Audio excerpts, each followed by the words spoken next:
Bonjour à toutes et à tous et soyez les bienvenus dans cette vidéo où je vais vous présenter les cartes embarquées à un microcontrôleur et plus précisément la carte Raspberry Pi Pico. Par définition, une carte embarquée est également connue sous le nom de carte électronique intégrée ou carte mère d'un système embarqué est un type de circuit imprimé qui est utilisé dans une grande variété d'appareils électroniques. Ces cartes sont au cœur des systèmes embarqués.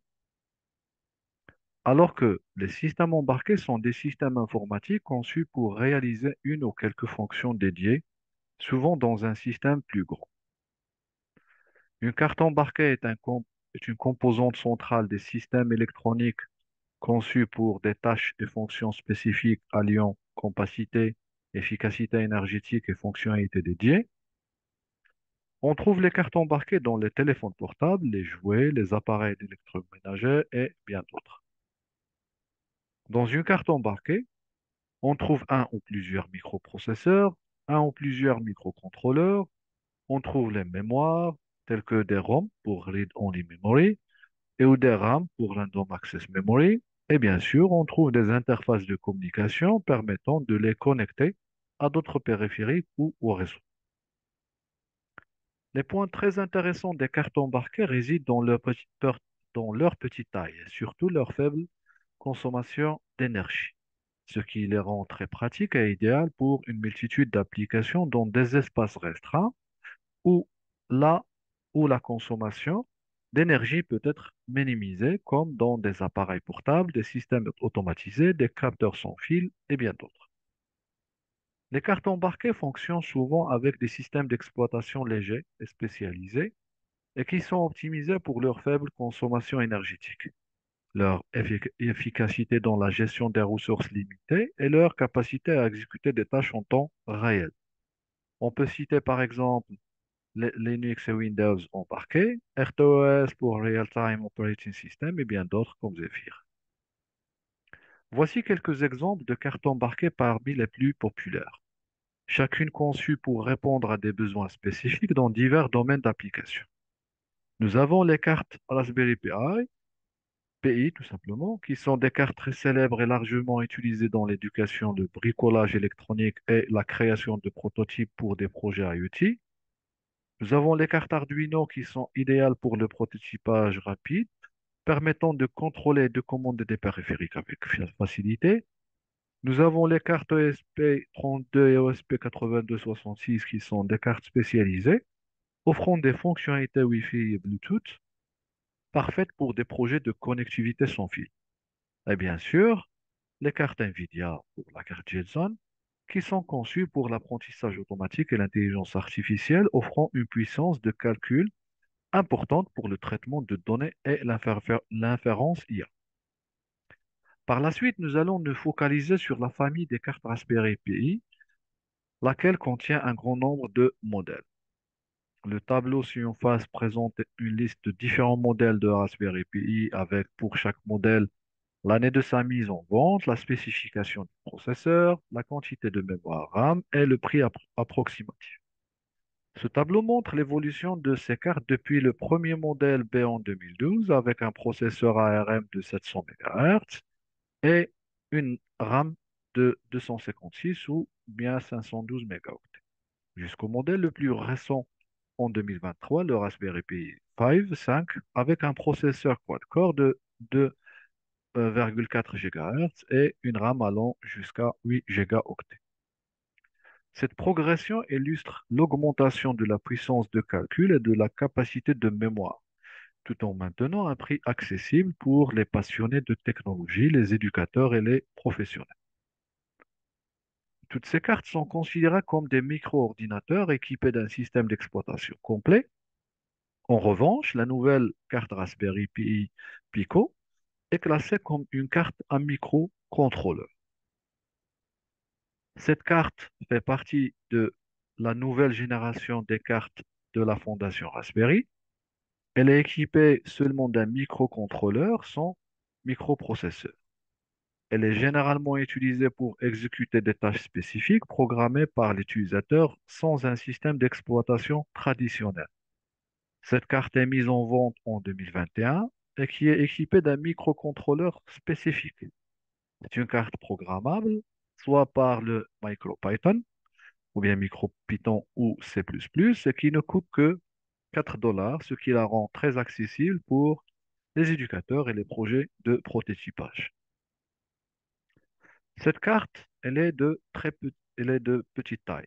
Elle mesure seulement 51 fois 22 fois 3,9 mm, ce qui souligne sa conception mince et légère, rendant la carte idéale pour des projets embarqués où l'espace est très limité.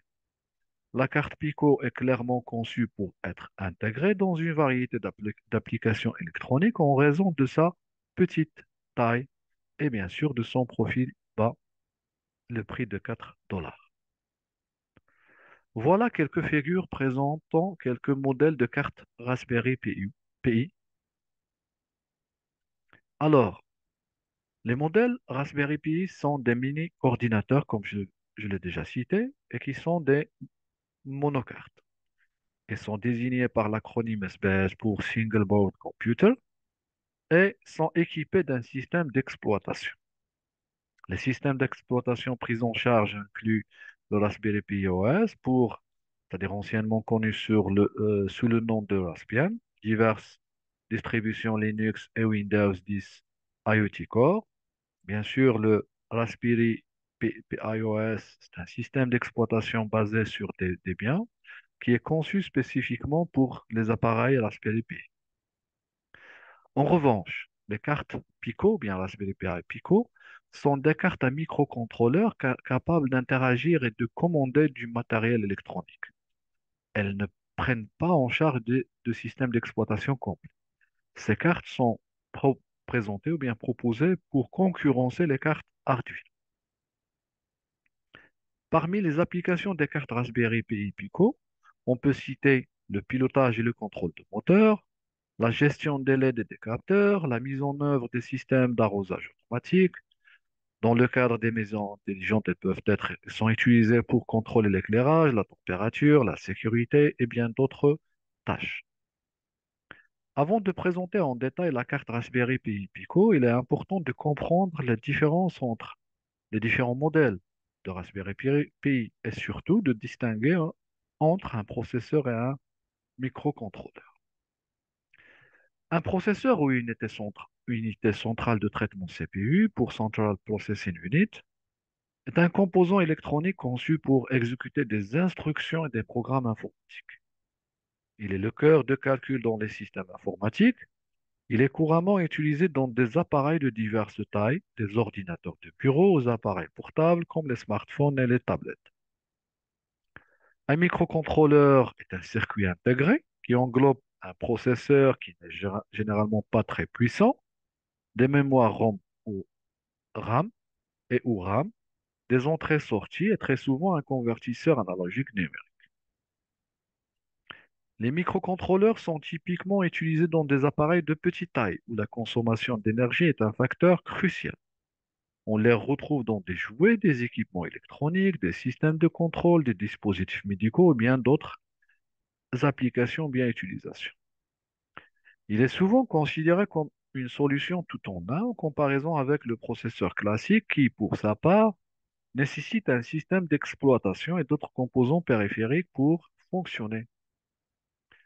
Ce tableau met en évidence les différences clés entre les deux types de circuits, soulignant le rôle et l'utilisation spécifique de chaque composant dans l'électronique moderne. Il faut aussi souligner qu'un processeur est beaucoup plus cher qu'un microcontrôleur. Maintenant, je vais vous présenter la carte Raspberry Pi Pico. Le microcontrôleur ou bien la carte Raspberry Pi Pico est une carte de développement microcontrôleur introduite en janvier 2021 par la Raspberry Pi Foundation. Elle est notablement petite et légère, ce qui la rend idéale pour l'intégration dans des projets où l'espace est très limité. Le cœur du Raspberry Pi Pico est le RP 2040. C'est un microcontrôleur conçu spécialement par la Raspberry Pi Foundation. Il dispose d'un processeur dual-core ARM Cortex M0+, cadencé jusqu'à 133 MHz, qui n'est pas très puissant si on le compare avec un processeur à part. Côté mémoire, le microcontrôleur est équipé d'une SRAM de taille 256 et de 2 mégaoctets de mémoire flash embarquée pour le stockage de code et de données. Le microcontrôleur RP 2040 porte un nom qui pourrait refléter plutôt ses caractéristiques principales. Ce n'est pas officiel, mais plutôt des intuitions et des réflexions des utilisateurs. Le RP pourrait être une abréviation pour Raspberry Pi. 2040 est probablement un identifiant unique choisi par l'entreprise. Le dedans 2040 pour faire référence aux deux cœurs de son processeur. Le 0 à la fin pour faire référence à l'absence d'une mémoire flash interne. Le RP 2040 ou bien 2040 propose une gamme étendue de broches dont est sorti les GPU, incluant des interfaces pour SPI, de C et UART. Il dispose également des entrées analogiques et numériques ainsi qu'un support pour les interfaces PWM. Donc, je vais y revenir en détail dans les prochaines slides. Le Pico peut être alimenté via l'interface micro USB, qui peut également être utilisé pour le chargement de programmes et de la communication en série. Il peut être aussi alimenté via GPU. La carte est proposée avec un régulateur de tension.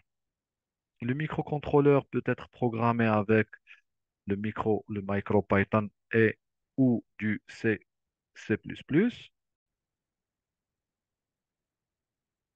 ce qui rend le microcontrôleur accessible aux débutants ainsi qu'aux utilisateurs expérimentés. Le support de MicroPython permet une programmation facile et rapide, idéale pour les prototypes et les petits projets. Pour le MicroPython, l'IDE Tony est un excellent choix. Pour le C ou bien C++, il y a l'IDE Visual Studio Code.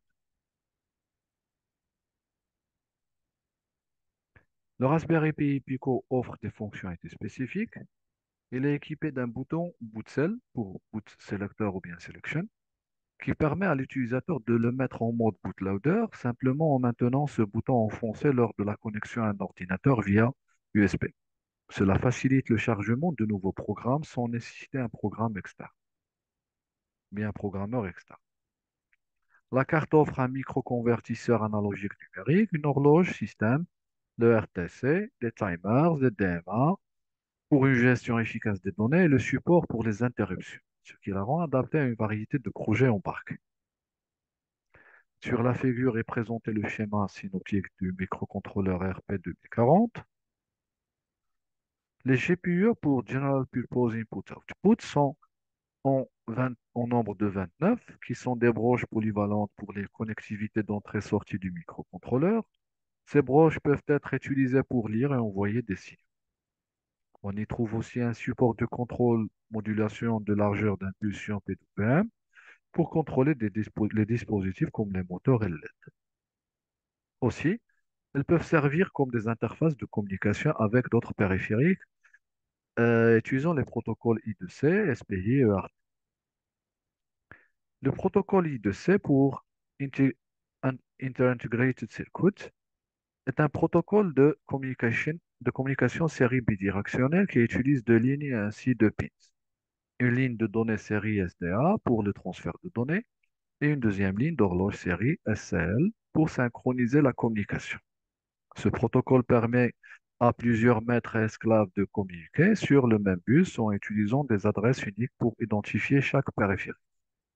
Il est couramment utilisé pour contrôler des composants à faible vitesse tels que des capteurs, des écrans LCD et bien d'autres. Le protocole SPI pour Serial Peripheral Interface est un protocole de communication série synchrone.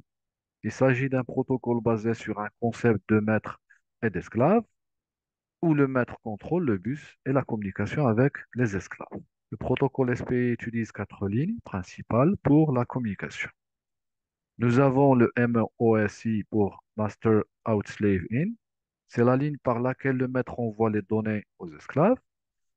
MISO pour Master In Slave Out, c'est la ligne sur laquelle les esclaves renvoient les données au maître.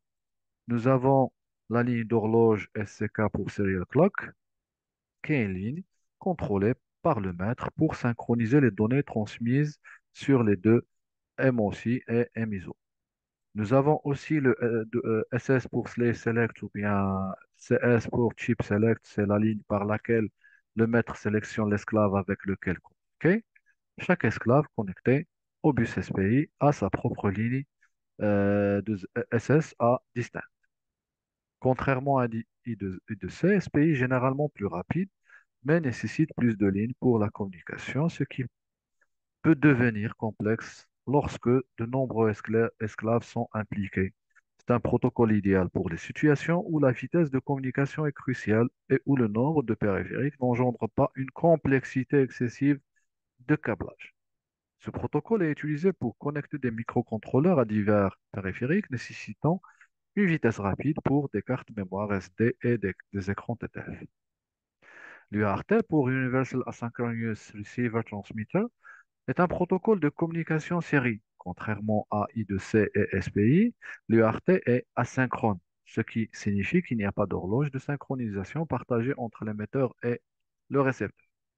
La communication UART utilise généralement deux fils, TX transmit pour l'envoi des données et RX retrieve pour la réception. L'UART transmet les données de manière séquentielle, bit par bit, à une vitesse déterminée par un baud rate, qui est le nombre de symboles par seconde. L'UART est souvent utilisé pour la communication entre le microcontrôleur et des composants informatiques comme les modules GPS, les interfaces utilisateurs et les modules sans fil.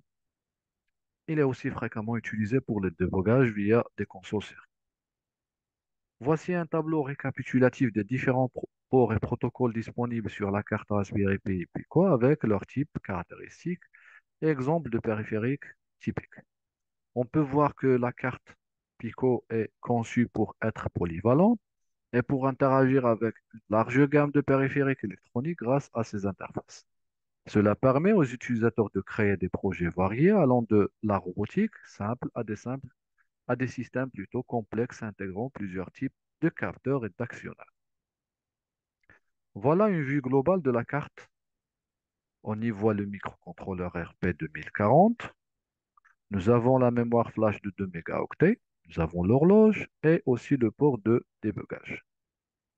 Le port USB est le régulateur de tension pour générer une tension de 3,3 volts.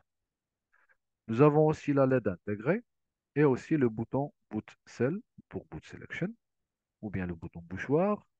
Comme je l'ai déjà signalé, ce bouton est utilisé pour faciliter le téléversement de nouveaux programmes sur la carte.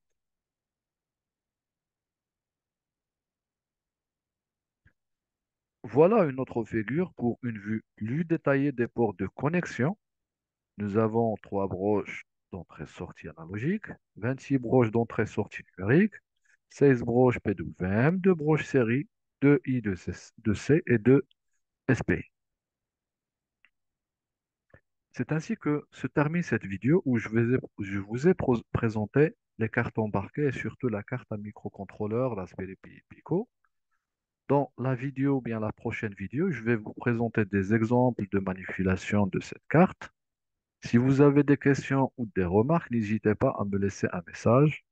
Je vous dis au revoir et à la prochaine vidéo, Inch'Allah.